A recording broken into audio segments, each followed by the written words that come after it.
Waygaltee mucaashii waggaa afurii midhaan hin nyaatu jechuudha dhalateetu. Harmas hin oone midhaan hin nyaatu xuuxxoodhumaan jiraata. Kazaanii mucaadhuma kana qabadheen ta'a silaa amma dandeesse fayitee garuu hojiin hojjettu amma dandeesse hojii jammartutti waan ta'een hojjeta. Ijoolleen immoo ijoollee lama qabdi jajjabduudha mana barumsaa. Mucaa kana naa qabii naan jennaan ishisiin qaba rakkoon qabuun jedhe. Mucaa kana naatti gattee hojii deemte.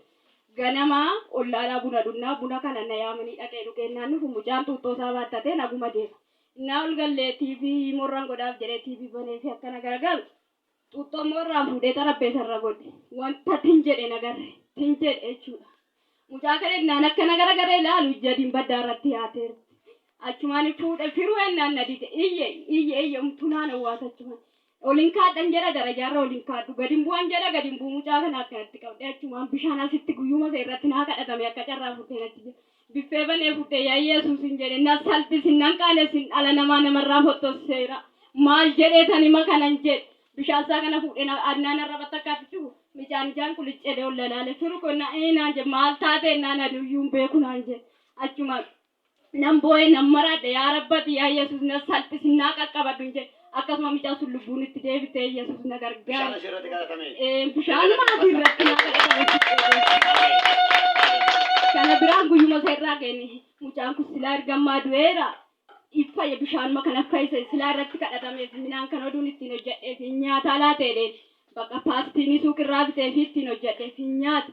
Ergasii jammare daabboo nyaata paastiin nyaata paastaa nyaata mokoroonii nyaata garuu biddeen nyaachuu dide malee. Waaqayyo naa galateeffadha isaa goggaa hedduu xuuxxoo malee miidhaminaan hin arginu. Waaqayyo naa galateeffadha. Biddeen nyaatu. Amma biddeen nyaatu garuu waa biraa itti fayyadamaa. Nyaatu biddeen. Nyaatu. Nyaatu. Dhugaadha. Maqaan isaa. Firoo eenyu? Firoo Girmaa. Humna dhiiga Kiristoos Yesuusin firoo Girmaa isaatii kanaa kee biddeen nyaachuu eegala. Ameen. Maqaa Yesuusin harka fayyisuu Waaqayyo akkuma karaa bishaan sana ariifatee ammaa qaqqaba. Ameen. Isaatii kana maqummaan daa'ima kana Yesuusin ajajamaa jalqaba. Ameen. Dhugaa baata. Galateeffadhaaf Waaqayyo.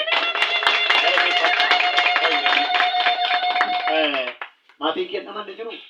Ana bichaata malee mana sana keessa. Amananii? Amananii. Abbootii amanii? Abbootii. Memmee warra amantan.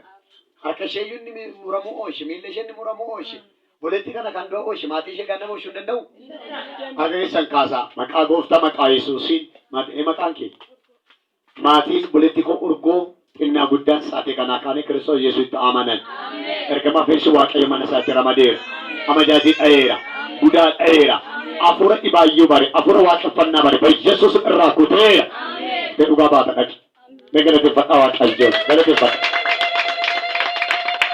Galateeffadhaa dabalaa, hin jira. Yaa binaan hin jefu, isa ta'uu isaa ta'e.